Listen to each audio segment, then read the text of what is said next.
पाठ 7 पाप के परिणाम।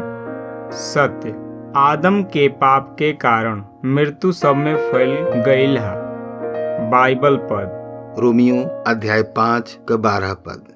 एलिए जैसन एक मनुष्य के द्वारा पाप ए जगत में आयल और पाप के द्वारा मृत्यु आयल और ए तरीके से मृत्यु सब मनुष्यन में फैल गयल, काहे से कि सब पाप कैलन।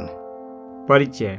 शैतान परमेश्वर से घृणा करत रहे और ऊ परमेश्वर और मनुष्य के संबंध तोड़ल चाहत रहे। ऊ हवा के धोखा देहलस हिया और ओकरा के परीक्षा में डलस हिया। ऊ झूठ पर विश्वास करेला। जौना घड़ी आदम और हवा पाप कैला हन तब परमेश्वर के साथ उनकर संबंध बदल गईल है, काहे कि मतलब परमेश्वर से संबंध टूट गईल है। उत्पत्ति अध्याय 3 का 9 पद। तब यहोवा परमेश्वर पुकार के आदम से पूछलन, तू कहाँ हुआ? परमेश्वर काहे पूछला हन कि आदम कहाँ बा? परमेश्वर सब कुछ जानत बाड़न। परमेश्वर चाहत रहलन कि आदम खुद उनकरा पास आवे। आदम और हवा सत्य के छुपावे खातिर कोशिश कैला हन और सोचला हन कि परमेश्वर के पता ना चली कि ऊ सब का कैले बाड़न। लेकिन ई तो संभव बा, काहे कि परमेश्वर सब जानत जौन हमनी के करी ले जा। उत्पत्ति अध्याय 3 का 10 से 13 पद। ऊ कहलन, हम तोहार शब्द बारी में सुन के डर गईली, काहे से कि हम नंगा रहली, एलिए छिप गईली। ऊ कहलन, के तो के बतैलस कि तू नंगा हुआ? जो पेड़ के फल खाए बसते हम तो के मना कैले रहली, का तू ओकर फल खैले हुआ? आदम कहलस, जोन स्त्री के तू हमरे संग रहे के देले हुआ ओही ओ पेड़ का फल हमके देलस और हम खैली। तब यहोवा परमेश्वर वो स्त्री से कहलन, तू ही का कैलू? स्त्री कहलस कि सर्प हमके बहका देलस, तब हम खैली। आदम और हवा के पास कौनो उत्तर ना रहल देबे खातिर। रही कैसे ऊ दोनों परमेश्वर के खिलाफ काम कैला हन। आदम और हवा स्वीकार ना करत रहलन आपन गलती। परमेश्वर के दंड ऊ दोनों के मिलल हा। जब ऊ दोनों परमेश्वर के आज्ञा पालन ना कैला हन तब शैतान के चंगुल में फंसत गईला हन। उत्पत्ति अध्याय 3 का 14 से 15 पद। तब यहोवा परमेश्वर सर्प से कहलन, तू जो ई कैले हुआ एलिए तू सब घरेलू पशु और सब बनैला पशु से अधिक शापित हुआ।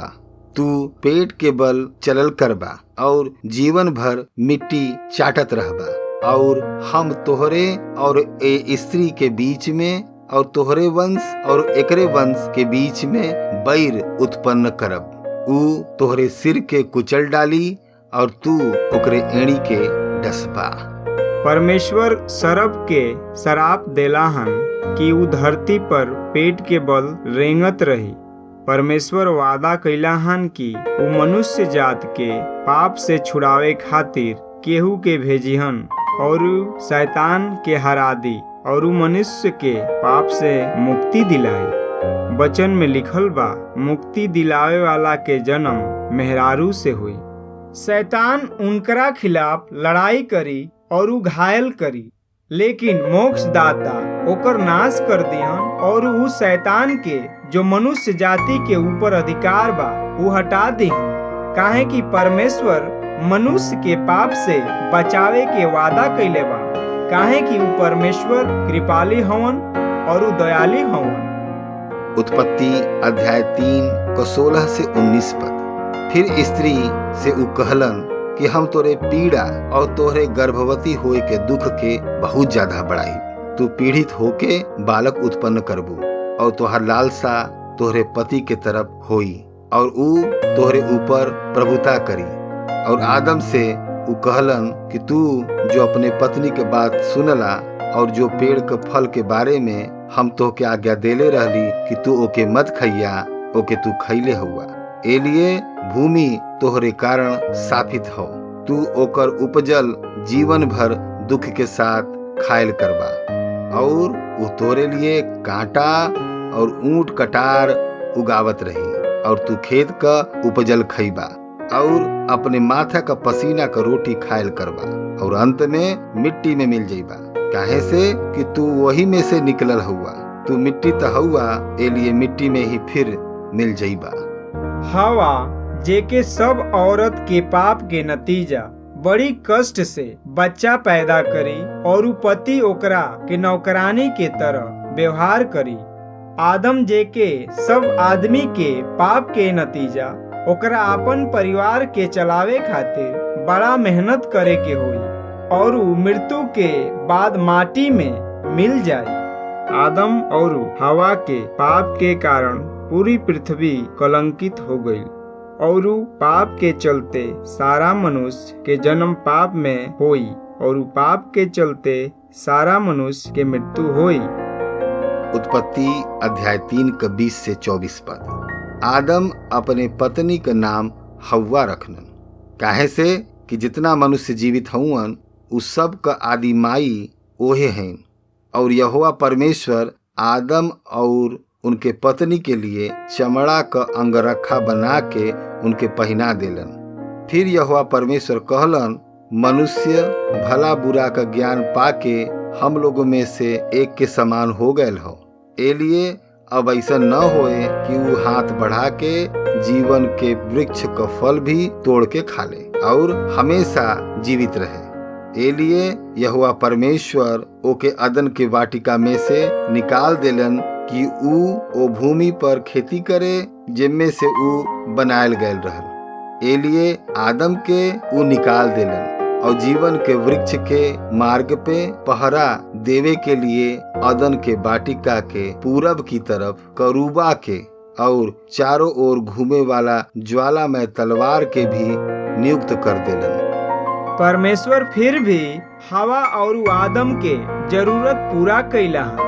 उ दोनों खातिर एक जानवर मरला है ताकि उ दोनों के कपड़ा बनावल जा सके।